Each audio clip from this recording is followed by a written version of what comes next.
Boa noite para todos oficialmente. Hoje eu demorei um pouquinho que eu fui fazer um cabelo novo, ó. Cheguei com cabelo novo aí para ficar bonita para vocês me verem melhor. Brincadeira. Era só a conexão aqui mesmo que eu estava esperando. É, Hoje a gente vai fazer a nossa terceira e última web conference. E eu queria dizer que foi um prazer muito grande estar com vocês durante esse mês. Foi uma alegria, uma troca muito bacana. Estou muito satisfeita com os posicionamentos de vocês no fórum, estou muito satisfeita com a participação de vocês aqui, muito obrigada, foi tudo muito bom, e eu desejo que vocês tenham todo um restante de curso, né?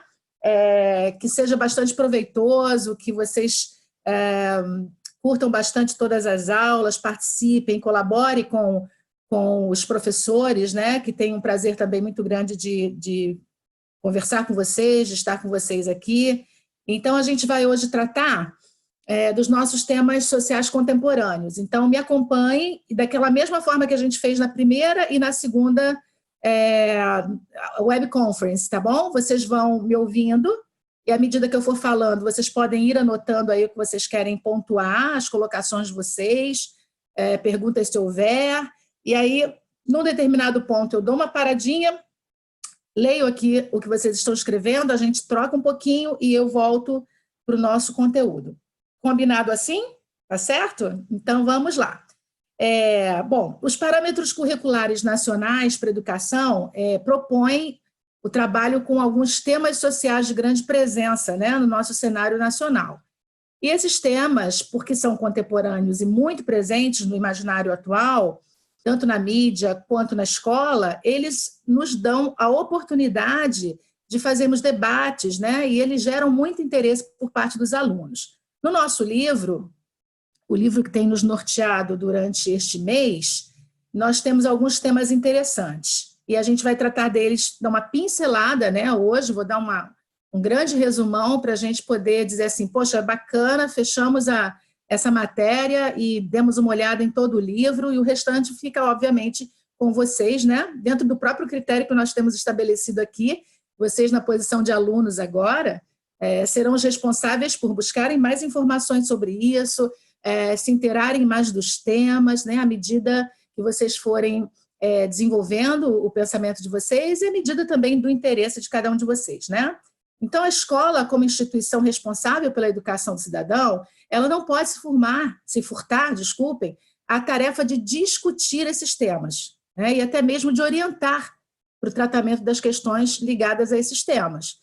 Não que seja função da escola produzir uma leitura da realidade com o intuito de estabelecer julgamentos. A gente já viu desde o nosso primeiro encontro que não é essa a nossa função. Sabemos que temas sociais são muito complexos. Deixa eu só ver aqui o que está acontecendo, que a gente mudou aqui. O que houve aqui? Cadê o nosso Zoom? Vocês continuam me vendo, gente? Eu perdi vocês aqui.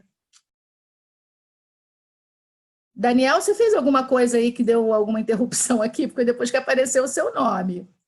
Deixa eu ver como é que a gente consegue aqui. Opa, voltou?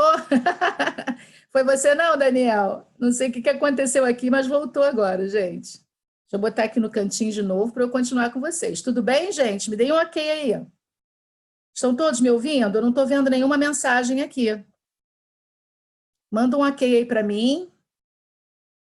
Tudo certo, Juliana colocou. Quem mais está tudo certo, gente? Ok, Miriam. Tá, então vamos lá. A gente estava conversando agora há pouco.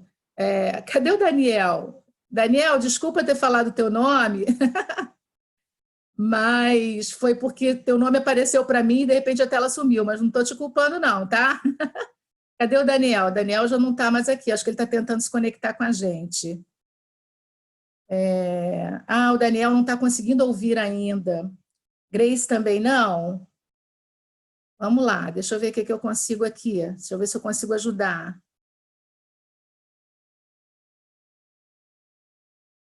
Espera aí. Paulo, Grace está aí, Juliana, Miriam. Para mim está parecendo tudo bem.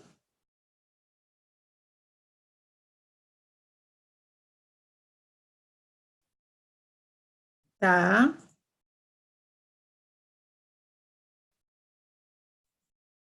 Como estamos aí? Tudo bem, gente? Grace ainda não ouve. Os outros colegas podem dar um feedback aí para o Daniel e para a Grace? Agora está ouvindo, Daniel? Espetáculo. E você, Grace? É Grace mesmo? Estou falando certo seu nome, querida? Conta aí para mim. Ah, o Daniel teve que sair e entrar de novo. Tá bom.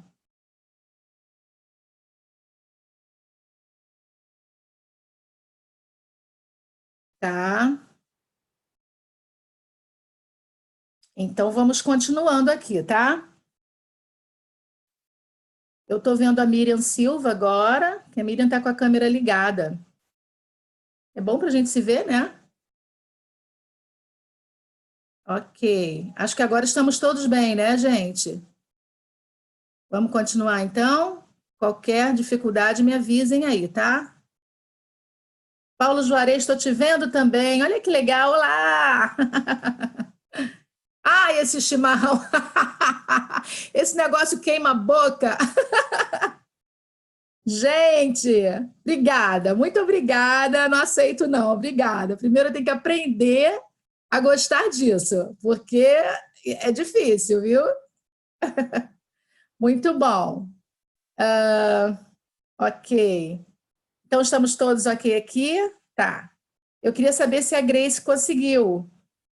Ainda não vejo a Grace aqui, também não sei se ela está, se ela está ouvindo.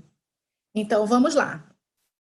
Bom, a gente estava conversando sobre os temas sociais e quanto a gente sabe que eles são complexos, né? E permitem muitas visões diferentes. Mas a escola, ela precisa estimular o debate desses temas, porque ela vai contribuir de uma forma muito importante para o aluno receber uma formação reflexiva. Oi, Grace, estou te vendo. Você já está ouvindo? Faz assim para mim. Está ouvindo? Está conseguindo ouvir? Acho que ainda não, ela não fez ok para mim ainda.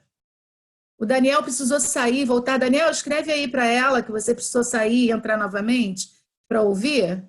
Escreve aí, por favor, que aí de repente ela consegue fazer a mesma coisa que você fez. Tá bom? Então vamos lá. Então a escola precisa ser a estimuladora, né, desses temas para que eles tenham uma formação reflexiva. A gente tem falado sobre isso desde o primeiro encontro que a gente fez, né?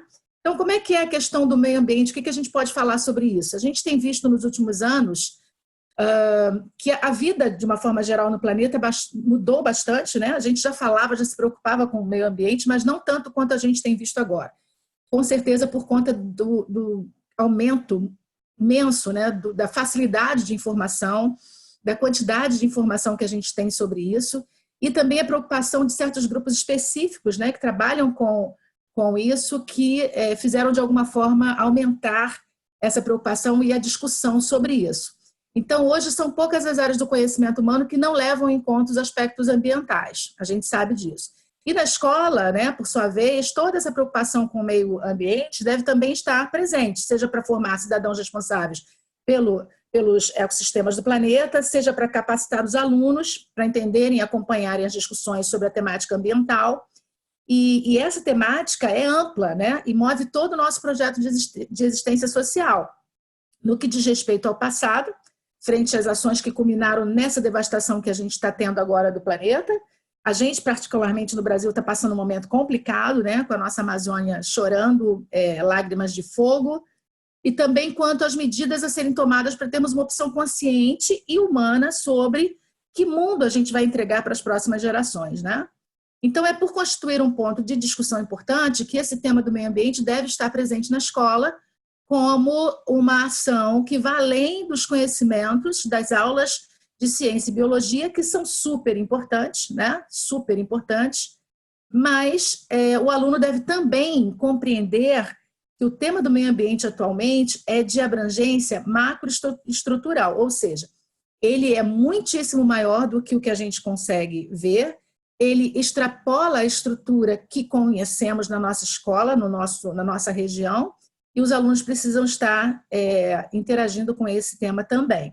Então, desta forma, a escola deve propiciar essas abordagens multidisciplinares, temas como reciclagem, produção de lixo, a classificação e a coleta seletiva, né, desse lixo, o aproveitamento do lixo orgânico, o uso racional da água e tantos outros assuntos são exemplos de ações que a escola pode realizar de modo bastante abrangente e extremamente prático, por meio de campanhas, de sensibilizações, de trabalhos interdisciplinares e muitas outras formas de evidenciar a importância desse imenso tema que é meio ambiente. Elisa chegou também, já fiz sem sucesso. Poxa, Grace, eu queria ter uma forma de te ajudar, mas por aqui eu não consigo, porque os outros estão me ouvindo. Então, se alguém puder ajudar a Grace com alguma dica, eu agradeço, tá? Se o indivíduo, né, dentro desse contexto do meio ambiente, se ele não tiver uma consciência formada sobre a sustentabilidade ambiental do planeta, quando ele estiver no ambiente de trabalho, ele vai ter outros interesses, né? Então, o local da formação é na escola. É ali que ele precisa ouvir as primeiras lições sobre isso. Se o indivíduo não tiver uma base sólida sobre a importância do meio ambiente, no momento em que ele se deparar com outros tipos de interesses de uma vida adulta, ele pode desenvolver uma postura que lateralize essa sobrevivência do planeta em detrimento dos interesses individuais dessa pessoa. A conscientização a respeito desse tema é muito mais bem-sucedida quando ela é realizada cedo e quando ela é bem orientada nos anos de atividade escolar. Nós temos uma série de opções, né? Claro que o esforço conjunto, outros professores, o envolvimento dos próprios alunos nesse tema, as ideias que surgirão deles, né, com certeza serão extremamente úteis para que a gente consiga criar uma formação que realmente faça com que os alunos reflitam sobre isso. Então, é um tema mega abrangente, sugiro que vocês também procurem, busquem, se informem, porque vale a pena a gente conhecer o máximo aí para levarmos aos nossos alunos essas questões que são tão interessantes. Outro tema que nós temos no nosso livro como um assunto para a gente tratar como temas contemporâneos são as drogas, né? Um assunto bastante delicado, mas que a gente precisa também, de alguma forma, pontuar. A questão das drogas também assume uma proporção de grandes problemas atuais, em especial por se fazer sentir em momentos muito diversos da vida social. As drogas têm relação com a violência social, têm relação com a família e, claro, com a educação. Além do perigo da presença das drogas nas escolas, é preciso também que a educação assuma como responsabilidade a conscientização sobre a questão. Ok? Conscientização sobre a questão. Combater o tráfico de drogas que se instala próximo às escolas ou até mesmo em seu interior é um problema social que, embora deva contar com a colaboração da direção escolar, não pode ser considerado um problema pedagógico. E eu sei que isso está claro para vocês. Não é um problema pedagógico. Ou seja, cabe às autoridades políticas e policiais uma atuação direta junto a esse problema. O papel fundamental da escola em relação ao problema das drogas certamente está ligado à conscientização dos alunos. Conscientização quanto aos perigos que elas podem oferecer ao indivíduo e à sociedade.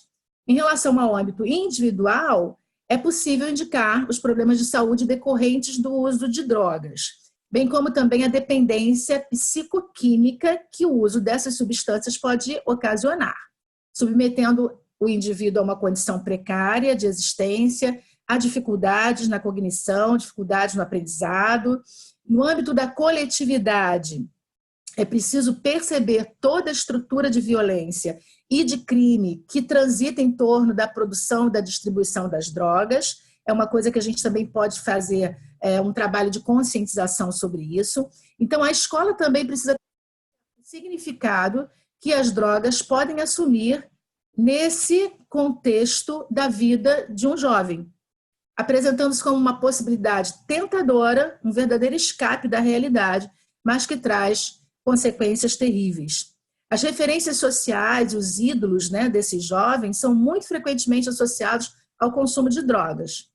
Toda essa mística do prazer, da elevação das potencialidades, tudo isso que de alguma forma atrai os jovens, né? A gente sabe que é forte para eles na idade que estão. Mas A nossa preocupação é o quanto nós podemos colaborar na conscientização desses problemas para eles. Então, tudo isso que circula em torno do consumo de drogas, é muito importante que a gente saiba como é e de que maneira a gente pode abordar. Assim, a gente sugere que a gente faça a explanação, né, desse entorno da situação para que o aluno se conscientize. Um combate ao consumo de drogas de forma descontextualizada, ou seja, com aquele tom proibitivo, autoritário, realmente está fadado ao fracasso, né? A gente sabe que isso eles já sabem e já esperam de alguma maneira. Então, partir do ponto de que as drogas podem sim ser prazerosas, mas que muita gente famosa e bem-sucedida já esteve envolvida com elas. Isso é um bom começo, mostrar para eles isso, mas lembrando que isso não é um estímulo ao vício. É para que eles vejam o quanto isso é de encantar, né? O quanto isso pode encantá-los, o quanto isso pode chamar a atenção deles, mas raramente se chama os jovens para verem também todas as consequências e todas as dificuldades, não só no momento do uso, né, das drogas, mas mesmo que ele consiga sair dessa situação, como é que isso aparece na vida dele por todos os anos que ele for viver, né? Por toda a sua vida. Então, essa preocupação que a gente precisa ter como professor é de conscientização, é de ajuda. Então, o passo seguinte dessa conscientização seria o esclarecimento aos alunos sobre essas consequências. Então, não só mostrar para eles, olha, realmente tem vários ídolos de vocês envolvidos, tem pessoas famosas envolvidas, né? Vocês já ouviram, inclusive, histórias aí sobre como essas pessoas têm dificuldade para liberar essa necessidade, para se ver livre dessa necessidade, mas vamos conversar sobre as consequências que o uso de drogas acarreta ao longo de toda a vida de vocês, de toda a existência de vocês. Isso a escola pode fazer. Ela pode trabalhar com campanhas que partam da experiência e opinião dos próprios alunos. A gente tem falado muito sobre isso, sobre essa contextualização, né? Usar a realidade do aluno para que ele se perceba nessa realidade, consiga fazer um link do tema que você está propondo para a discussão com a realidade que ele vive. Exibir filmes que enfoquem o assunto, ou ainda convidar, por exemplo, ex-dependentes de drogas, para que eles falem sobre suas experiências, falem sobre suas dificuldades, né? Tudo isso oferece a possibilidade de construção de uma consciência sobre o tema, de forma que a gente espera que seja efetiva e duradoura. É claro, tivéssemos nós mais tempo, iríamos conversar também sobre o quanto a família, né, pode ajudar nesse processo. Poderíamos conversar com outras pessoas convidadas também para esse nosso bate-papo, seria bastante interessante, mas nós não temos esse tempo todo disponível para essa ação. Mas fica aqui a dica também para vocês, que é importante trazê-los à consciência. É claro que o ambiente que eles moram, o bairro, as companhias, as relações familiares, todo o contexto que envolve esse aluno, esse jovem, pode contribuir para que ele experimente e fique, para que ele não experimente, para que ele não tenha nem vontade de chegar perto ou, de alguma forma, tenha a experiência, mas queira sair ou não consiga mais sair. Então, tudo isso é um grupo de pessoas em volta desse jovem que vai, de alguma forma, ter grande influência nas suas decisões, nas suas escolhas. E qual é o nosso papel? Mais uma vez, para a gente ratificar. Nosso papel é o papel da conscientização. Todo o restante, a gente depende das políticas do nosso país, a gente depende dos policiais, a gente depende de toda uma estrutura no entorno da nossa escola, mas nosso papel como professores é fazer essa conscientização. O terceiro tema que a gente pode conversar, que é um tema também bastante interessante e cercado de tabus, cercado de medos, né, cheio de dedos, que é a sexualidade. A sexualidade é um outro tema que, assim como das drogas, enfrenta tabus quando se pensa em abordá-lo em ambiente escolar. A inclusão dessa temática como tema social necessário ao debate em ambiente educacional deve-se à constatação, até bastante óbvia em nossa atualidade.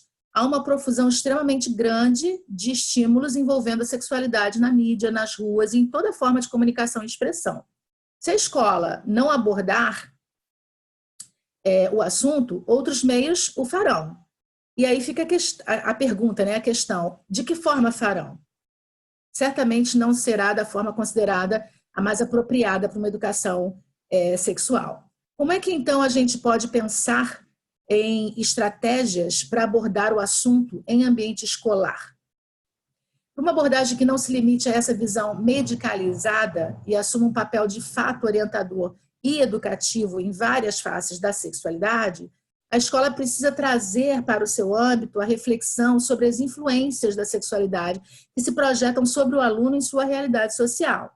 Então, a escola deve buscar discutir com os alunos e professores temas como censura, gravidez, fidelidade, sexo por prazer ou por reprodução, pedofilia, pornografia, questão de gênero, enfim, esses e outros muitos temas que fazem parte do cotidiano atual, com os quais o aluno certamente terá algum tipo de contato em determinado ponto de sua vida, são temas que a gente pode abordar, saindo um pouco daquela visão só de como é que é seu corpo, né?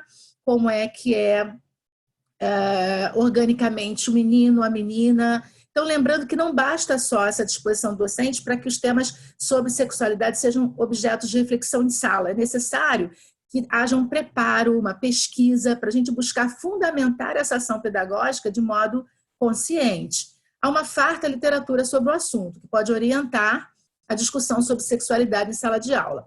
O livro que a gente está usando como referência tem na página, deixa-me ver aqui, 57, no segundo parágrafo, vocês vão encontrar a indicação da obra Pensar o Corpo, de Maria Michela Marzano Parisoli. A autora trata de elucidar e distinguir os conceitos de sensualidade, erotismo e pornografia. Ao identificar esses três tipos de tratamento do tema sexo, o aluno pode compreender melhor o imaginário da sexualidade e perceber que cada formato tem seu espaço específico. Então, não se trata da gente condenar qualquer um dos três tratamentos estéticos da sexualidade, mas de perceber que cada um deles tem seu espaço e momento específico. Então, para a finalidade educativa, é importante o aluno perceber essa distinção e, por extensão, saber optar por outra forma ao se relacionar com a sexualidade. Além dessa obra que eu mencionei para vocês, que se encontra lá no nosso livro, existem outras literaturas com a mesma orientação, que visam primordialmente educar por meio da reflexão e da compreensão, e não da moralização dos costumes. E é bacana a gente pensar nisso, porque, de alguma forma, por ouvirem outras pessoas, outros colegas, né, ou mesmo os pais ou parentes, eles já vêm com essa ideia pronta de que na escola vão tratar da questão da moralização, vão tratar da questão orgânica, e seria bacana a gente surpreender esses alunos, trazendo para eles a reflexão. A escola ela deve assumir essa importante tarefa, entendendo que as questões relativas ao sexo, elas fazem parte da nossa realidade social, e, portanto, para compreendê-la, é preciso refletir também sobre o tema, de forma que os alunos possam pensar sobre ele dentro da sua realidade, né? Contextualizando para o aluno dentro da sua realidade. Outro tema que a gente tem proposto aqui é a noção de saúde, né? A saúde é algo tão óbvio em nossa existência, tão ligado ao próprio viver, que parece excêntrica aquela atitude de repente, propor uma reflexão sobre o conceito. Mas é bacana a gente entender que o conceito de saúde não é e não deve ser só a ausência de doença, né? Precisa ser algo mais concreto do que comumente a gente costuma mostrar ser. Então, hoje a gente entende saúde como um bem-estar físico e psíquico, que oferece as condições plenas ao indivíduo para ele desempenhar suas funções normais de modo ativo, autônomo e equilibrado. Então, a partir desse conceito bem mais amplo, né, positivo de saúde, percebemos que é preciso muito mais do que estarmos doentes para podermos realmente afirmar alguma coisa sobre a nossa saúde. Então, trata-se de um tema que relaciona novamente indivíduo e sociedade de forma bastante profunda. Todas as condições de vida do indivíduo influenciam no bem-estar. A escola pode tomar como ponto de partida para as suas orientações sobre a temática da saúde a construção e a exemplificação desse conceito, saindo desse olhar de ausência de doença para um olhar mais amplo, né? Em seguida, também pode refletir sobre o entorno da escola, sobre a comunidade, sobre as condições que ela oferece para a saúde dos seus moradores, porque isso também é saúde.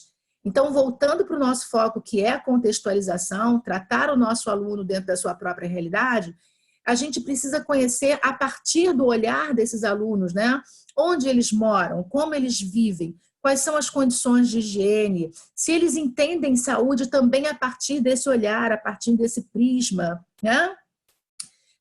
Antigamente, as orientações sobre saúde restringiam-se aos hábitos e direcionamentos dos hábitos higiênicos. Hoje, a gente tem uma posição em torno da promoção de saúde que é bem mais ampla que a repetição de orientação sobre esses hábitos. Então, trata-se de uma postura frente ao ambiente e frente a si mesmo, de forma a potencializar seu bem-estar e respeitar a vida coletiva. Então, todos os temas que a gente está falando aqui, eles com certeza propõem várias reflexões. E saúde eu acho bastante fundamental, porque a saúde pode englobar uma série de outros, inclusive sexualidade, né? Pode abrir, de repente, uma semana de reflexão sobre esses temas, incluindo esse olhar sobre a comunidade, incluindo o local onde eles moram, o entorno da escola, né? O quanto essa questão da saúde nos envolve e envolve outras pessoas que estão ao nosso redor, que estão conosco ali na escola, no nosso bairro, né? Na nossa comunidade.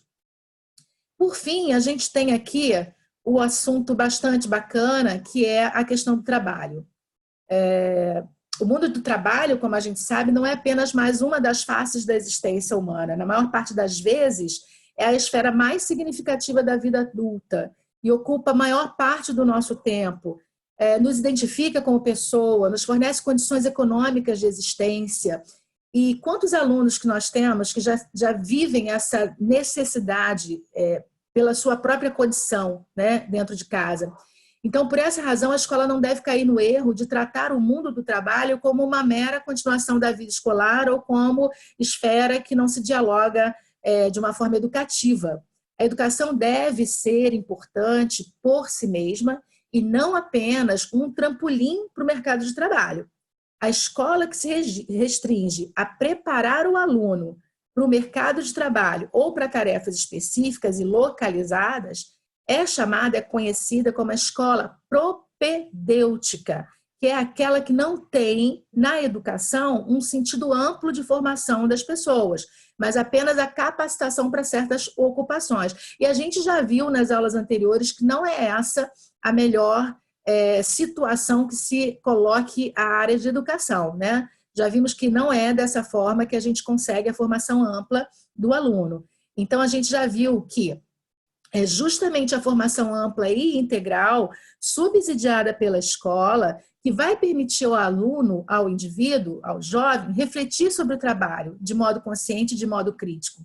Então, para o desenvolvimento de ações educativas sobre o trabalho, um bom começo é a gente trazer à sala de aula a reflexão sobre a maneira como a nossa sociedade se baseia nas formas de produção e na dinâmica do trabalho.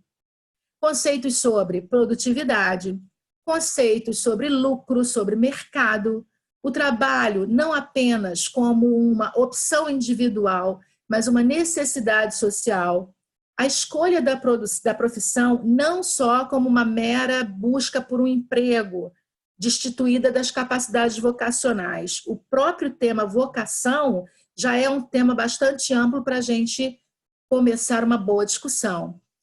Mostrar para esses alunos o quanto o trabalho nos dignifica, o quanto realmente nós dependemos desse trabalho dentro da sociedade que temos, e o quanto é importante eles pensarem nesse trabalho, o quanto é importante eles darem valor àquilo que eles têm de desejo, que é a sua vocação, explicar para eles, né, o que é a vocação, o que isso significa, como isso pode impactar na sua vida no futuro. Então, o tema trabalho também é um tema bastante contemporâneo que a gente pode abrir para a sala de aula. Não há um local mais adequado para a discussão desse tema do que a própria escola.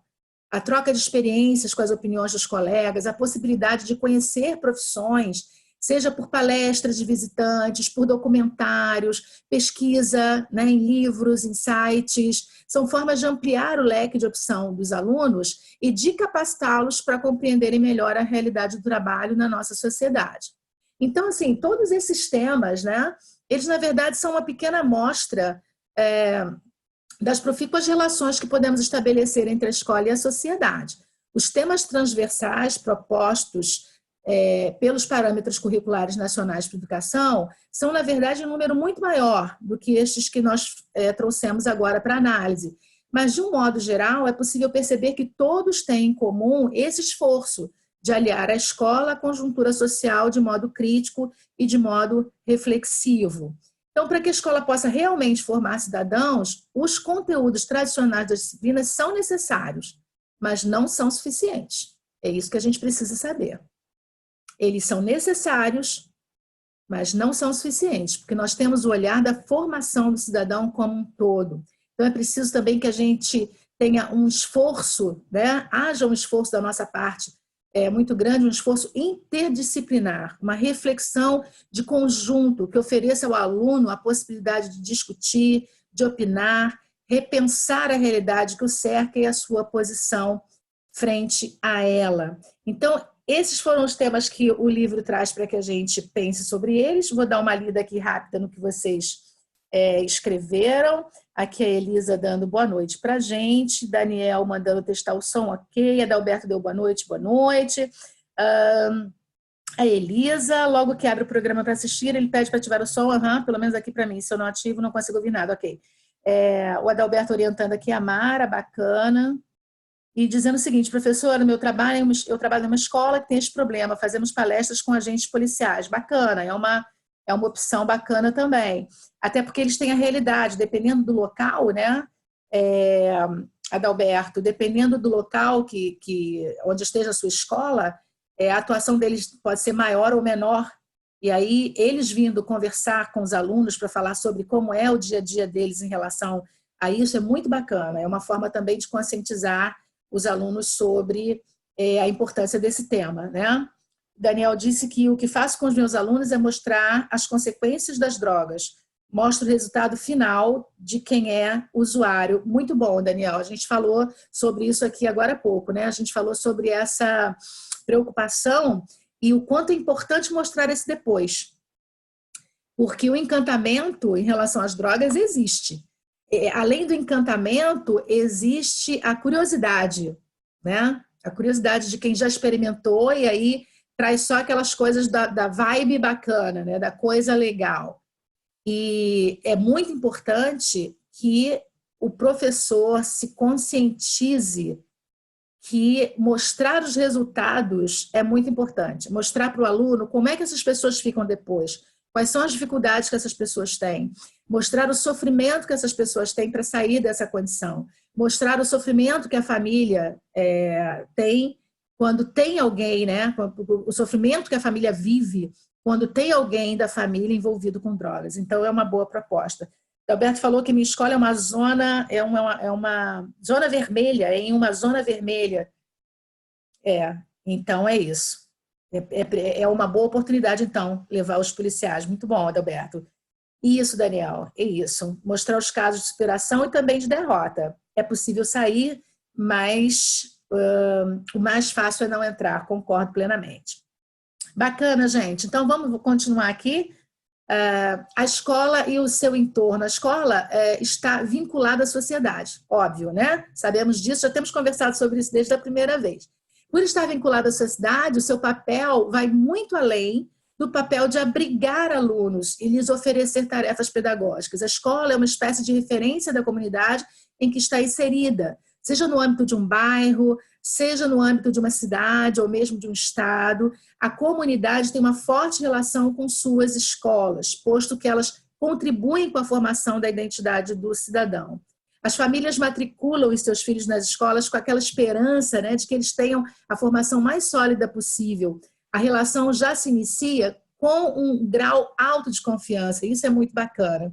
Eu tenho certeza que nesse grupo a gente tem várias pessoas que trabalham em lugares distantes, né, das metrópoles e que devem viver uma relação quase familiar, né, com as pessoas os pais dos alunos, com as pessoas que estão no entorno da escola. E eu acho isso muito bonito e, de novo, lembro que nos traz uma responsabilidade muito grande, tá? Porque eles já iniciam apostando 100% em nós.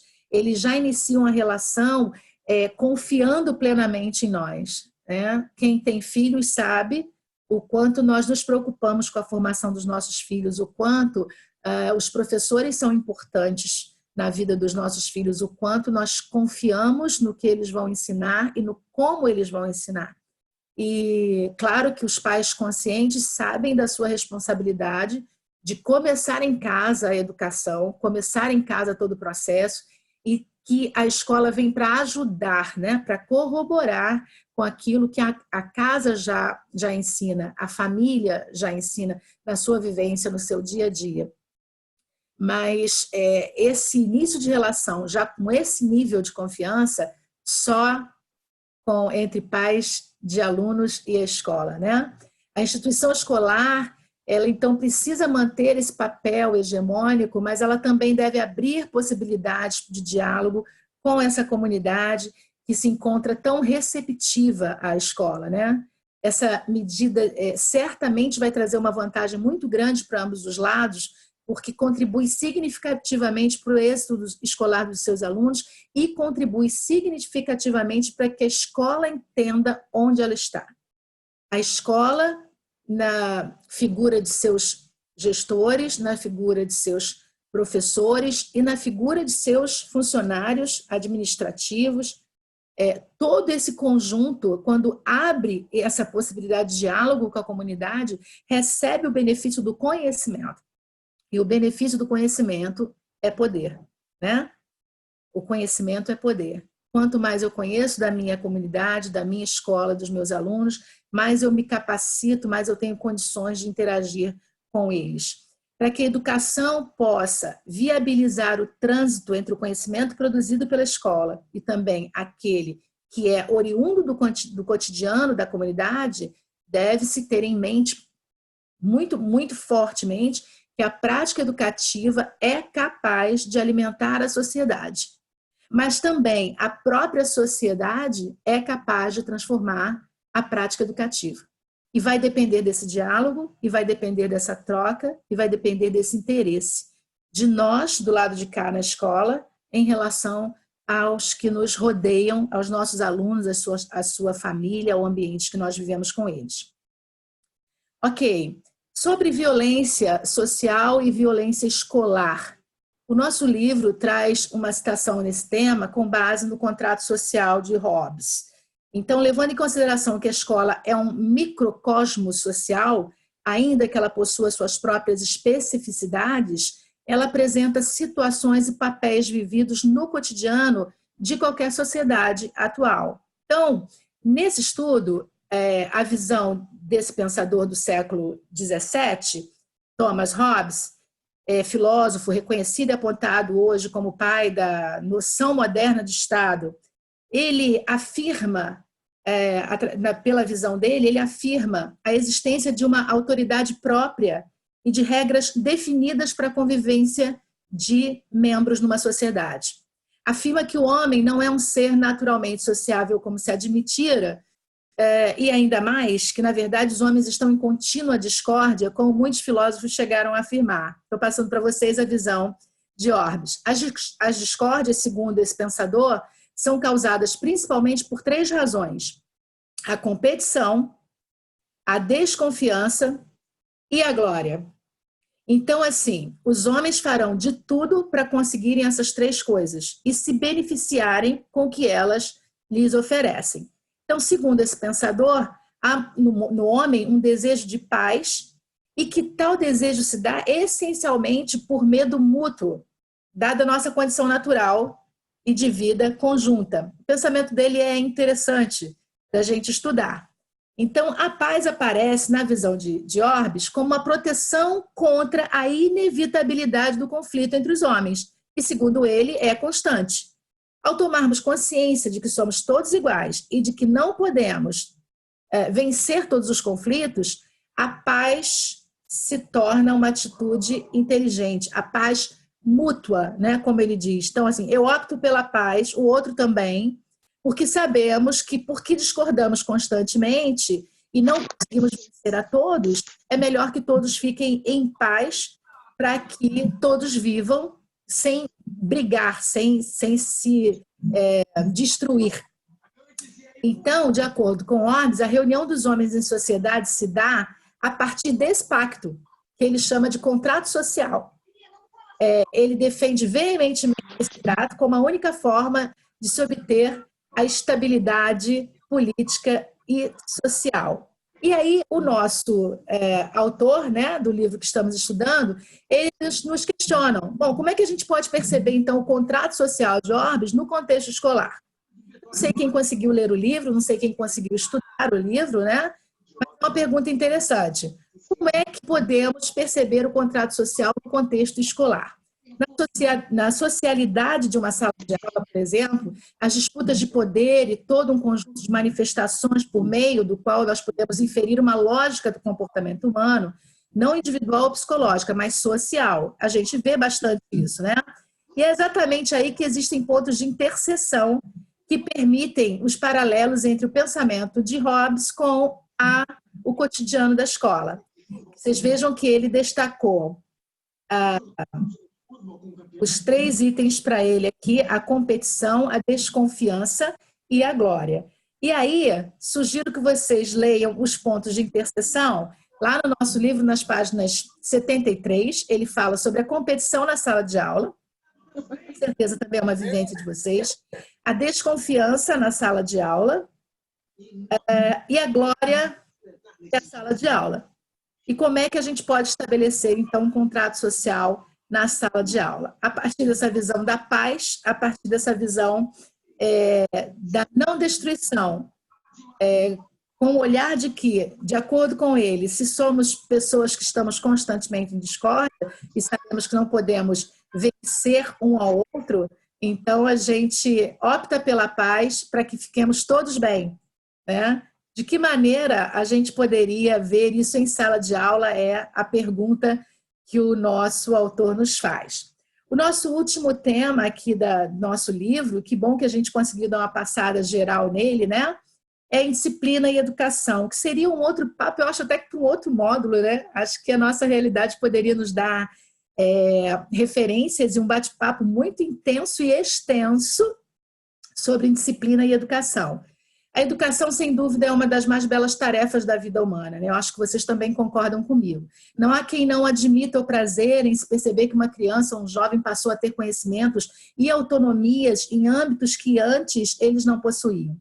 No entanto, a gente sabe que, infelizmente, existem alunos que apresentam grandes dificuldades de aprendizagem, né? Há salas inteiras que se recusam a cooperar com a própria aprendizagem. Nós encontramos manifestações sérias de descaso educacional e de indisciplina em inúmeras instituições de ensino. Muitos educadores, ao se depararem com situações como essas, eles acreditam que está tudo perdido, perdem o entusiasmo, perdem a automotivação. Culpam o tempo atual, né? Culpam essa geração, culpam esse modelo de mundo supostamente desregrado, libertário, culpam a origem social dos alunos, a família do aluno e até mesmo se julgam incapazes de lidar com essa que eles chamam de dura realidade. E é evidente que os casos de indisciplina e de fracasso escolar são muitos e que a gente não fica feliz com isso, né? A gente não fica feliz com esses resultados.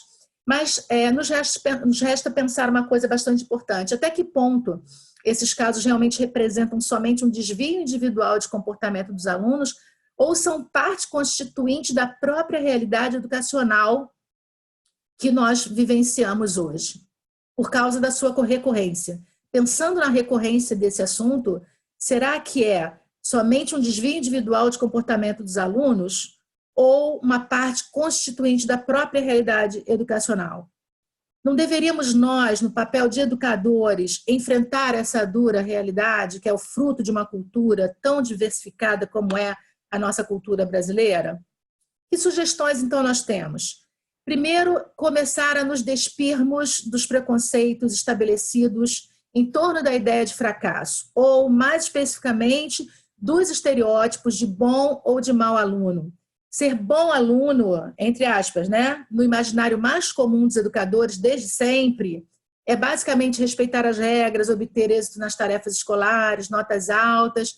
Por consequência, o mau aluno é aquele que questiona as regras, ou não se sai bem nas tarefas, não nos dá as respostas que gostaríamos. Mas questionar não deveria ser uma atitude valorizada na educação, diante de tudo que a gente viu até agora nessas nossas aulas? Não seria, nós não estaríamos fazendo exatamente esse incentivo, esse estímulo à discussão, às perguntas, às colocações? É que os alunos críticos, na verdade, eu creio que vocês, alguns de vocês talvez concordem comigo, alguns alunos críticos acabam por se comportarem de um modo que muitas vezes nos parece muito diferente, acabam incomodando ou parecem atrapalhar o bom andamento das aulas. E talvez o problema seja, então, de que nós, educadores, estejamos, na maioria das vezes, mais preocupados com o rendimento dos nossos alunos do que com a formação da atitude crítica deles. Fica esse questionamento aqui, né? Eu não vou conseguir ouvir todos vocês, quero ler algumas coisas daqui a pouquinho, não vou conseguir interagir como dá vontade, né? Eu conversei com umas pessoas esses dias, falei que de vez em quando dá vontade de pular a telinha e ir para o outro lado para ouvir mais coisas com vocês e sobre a vivência de vocês. Mas essa é uma questão que eu gostaria de deixar para a gente pensar, não só para esse módulo que eu tive o prazer de estar com vocês, mas que vocês pensassem durante toda a formação de vocês. Será que o problema não é que nós, educadores, estamos, na maioria das vezes, mais preocupados com o rendimento dos nossos alunos do que com a formação de sua atitude crítica? Não se trata de assumir que toda contestação seja uma forma crítica e inteligente de posicionamento, porque a gente sabe que não é, né? É verdade que muitas vezes certas posturas contestadoras questionam pelo simples fato de questionar e destrutivamente. Em suma, mesmo que saibamos que o descaso e o desinteresse existem, devemos tentar ver nas atitudes dos alunos quais os subsídios que eles oferecem para a reflexão pedagógica, quais subsídios que eles oferecem para a prática educativa. Desde os estudos, né, lá atrás, de Foucault, nós sabemos que as escolas, assim como as outras instituições disciplinares, tais como os presídios, inclusive, possuem um ímpeto de domesticação e controle. Isso significa dizer que para que o nosso sistema possa impor suas vontades, que podem até ser bem intencionadas, como de verdade é o fato da educação, a gente acaba criando a impressão de que tudo vai ser mais adequado se os envolvidos, né, na situação estiverem sob um estrito controle. Então, as manifestações individuais, elas devem ser, de acordo com esse olhar, né, as manifestações individuais, elas devem ser banidas e as vontades domesticadas para que todos pensem do mesmo modo, reajam da mesma forma, aceitem o mesmo tratamento. E é evidente que nem todas as instituições agem sempre com a intenção da domesticação, a gente sabe também disso. Mas, se Foucault já apontou isso lá atrás, para que a gente esteja atento, é bom que a gente esteja atento a esse perigo e a essa tendência, né? Em especial nas nossas tarefas educativas. E se a disciplina for um movimento de reação ao sistema, uma recusa ao controle que o aluno supõe recair sobre ele, e se for isso, né? E se for essa visão? Nesse caso, o aluno indisciplinado não é aquele que quer o fim da escola, na sua transformação. Não é aquele que está rivalizando com os professores e a direção escolar, mas com as ações que ele está sendo obrigado a seguir e para as quais ele não vê sentido. Isso é um sinal de que ele está pensando criticamente, é sinal que ele está participando, é sinal que ele está interessado no que estamos apresentando para ele. Evidentemente, também não se trata de supor que o comportamento do aluno transgressor é o mais adequado e que toda forma de indisciplina deve ser aceita e aplaudida, de forma alguma. Mas também o caminho rápido da punição para esse tipo de comportamento deve ser visto menos como uma forma corajosa de bani-lo e mais como um simples escape ao problema da indisciplina. A indisciplina certamente é um dos grandes desafios educacionais. Engana-se quem pensa que é um problema atual ou que estamos em vias de solucioná-lo para sempre, porque se foi assim ainda não solucionamos. A face contestadora e insatisfeita do homem vai sempre estar a postos, em qualquer relação, não para aceitar regras e normas, né?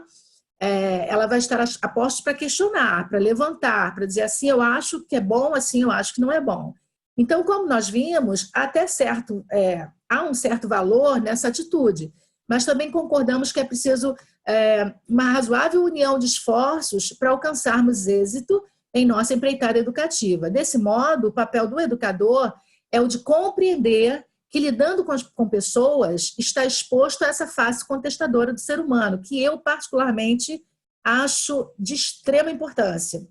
Como organizador de procedimentos e ações, o educador deve notar que compartilhar é muito mais satisfatório do que monopolizar as ações.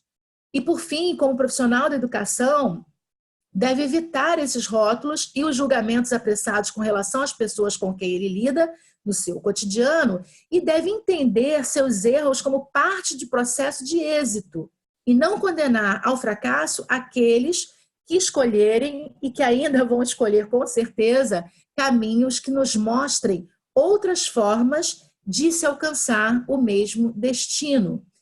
Então, nossa, já deu o nosso horário aqui, caramba. Então, eu queria dizer para vocês o seguinte, nós somos pessoas, somos seres humanos pensantes, né? Somos seres sociais. Nós fomos criados para viver em sociedade, para vivermos de forma coletiva.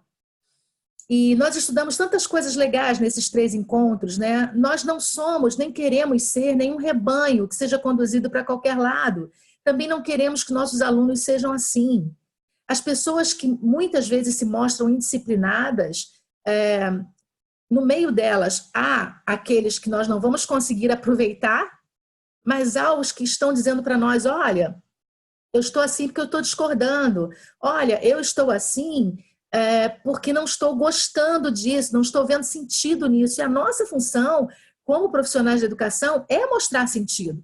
É fazer com que o aluno compreenda o porquê que ele está fazendo aquilo, o para que ele está fazendo aquilo, o que vai trazer de benefício para a sua vida, para o seu olhar, para a construção do seu pensamento, das suas reflexões sobre a vida. Então, eu acho que é bastante interessante que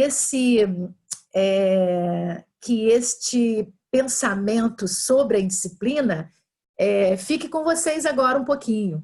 Quem são os alunos que vocês com certeza sabem que o que é chamado de indisciplina é, na verdade, um interesse muito grande, uma forma de dizer, olha, eu acredito que a gente pode fazer isso de uma outra maneira. E eu achei bacana o nosso módulo terminar com essa frase. A nossa responsabilidade de não condenar ao fracasso aqueles que escolherem caminhos que nos mostrem outras formas de se alcançar o mesmo destino.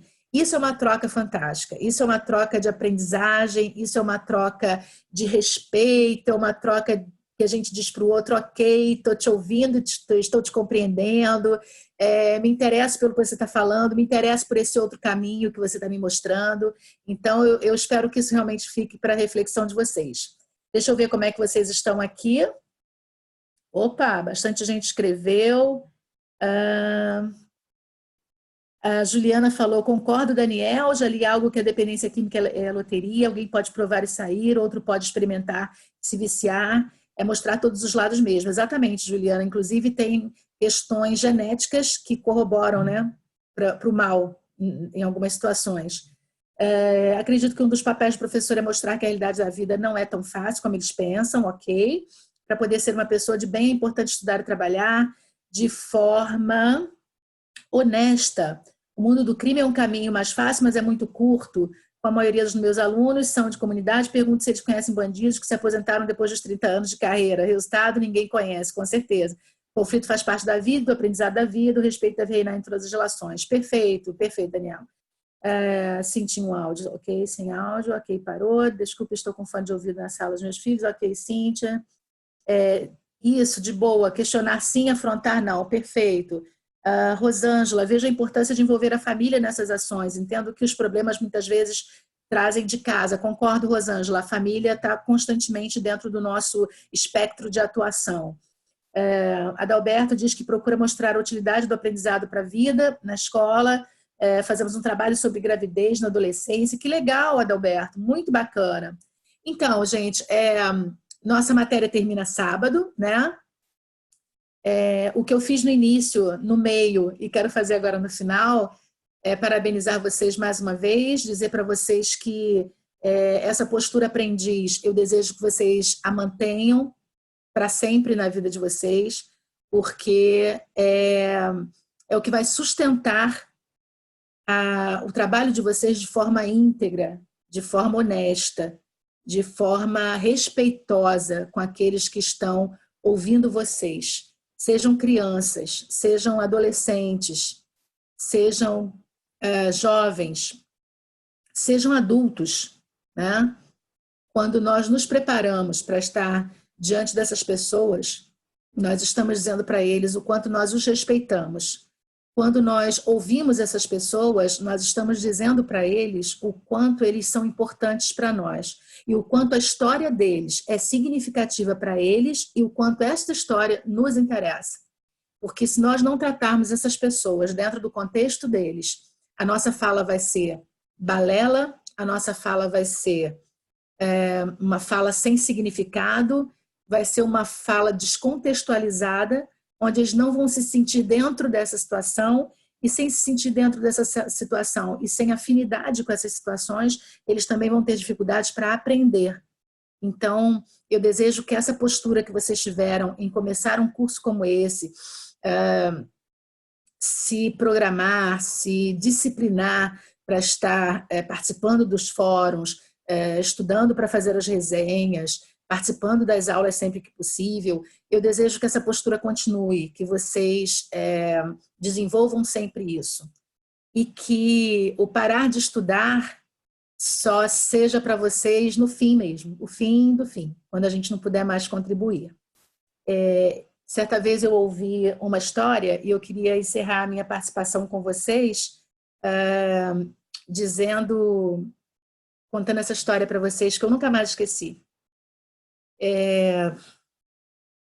Me contaram de um congresso que houve há muitos anos atrás sobre educação, e um congresso cheio de professores.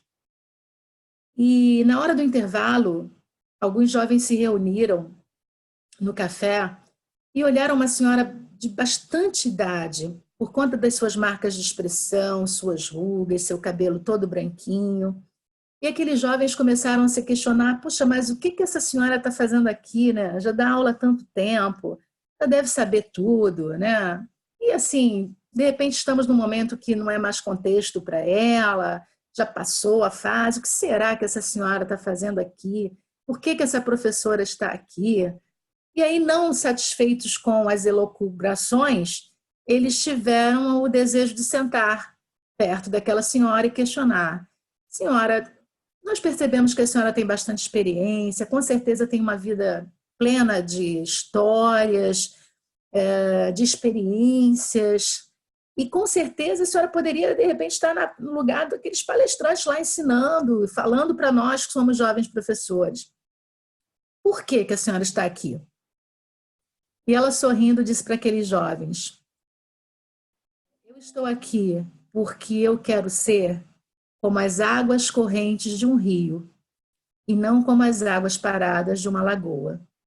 O dia que eu parar de aprender, eu também vou parar de ensinar. Se eu for rio, eu me renovo. Se eu for lagoa, eu vou secar ou não vou me renovar. Então eu quero ser como as águas correntes de um rio e não como as águas paradas de uma lagoa. Eu queria desejar a vocês que todos vocês sejam, até o finalzinho da história de vocês, águas correntes de um rio. E quando a gente para de aprender, a gente para de ensinar. Muito obrigada pela audiência de vocês. Passei aí 8 minutos, espero não estar atrapalhando ninguém. Me deem um feedback depois, lá no cafezinho, o que vocês acharam da aula, o que vocês, se vocês curtiram, se foi bom. Opa, cadê vocês? Está aqui. Deixa eu ler aqui alguma coisa. Deixa eu ver. Adalberto está aqui. Agradecer pela sua excelência na administração das aulas. Eu que agradeço esse carinho, Adalberto, muito obrigada. Miriam mandando um grande abraço aos colegas e para mim também. E viva o chimarrão. Socorro, preciso aprender a tomar chimarrão, porque eu acho isso muito quente e amargo. Mas um dia eu vou aprender. Daniel, professora, mais uma vez, foi top. Que bom, muito obrigada. Rosângela falou que foi um momento de grande proveito. Muito obrigada. Juliana também agradecendo. Eu também acho que essa troca não tem preço, eu acho. Nossa, Mara dizendo que adorou também. Que delícia, gente. A gente vai se cruzando por aí, tá? A gente vai conversando. Eu não sei se fica disponível para vocês o meu e-mail no material, né? Mas eu acho que sim, porque eu já recebi e-mail de alguns alunos. Delaize, SE no final, @globo.com. Quiserem me dar a honra de me seguir no meu Instagram comercial, é Delaize Comunicação, lá no Instagram, tá bom? E aí a gente troca ideias, eu converso um pouquinho também sobre a área educacional e sobre a área comportamental nas organizações, pode ser que ajude vocês também. E no mais, estou às ordens, podem me chamar lá no cafezinho, podem mandar alguma coisa para o pessoal da técnica, né, que eles também me repassam. Tudo de bom para vocês, muito sucesso na vida de vocês, muita alegria, muito prazer e muita realização em ter o papel mais lindo que a gente pode ter na sociedade, que é o papel de professor. Grande beijo, Deus abençoe vocês, suas famílias e seus alunos. Tchau, gente, obrigada. Tchau.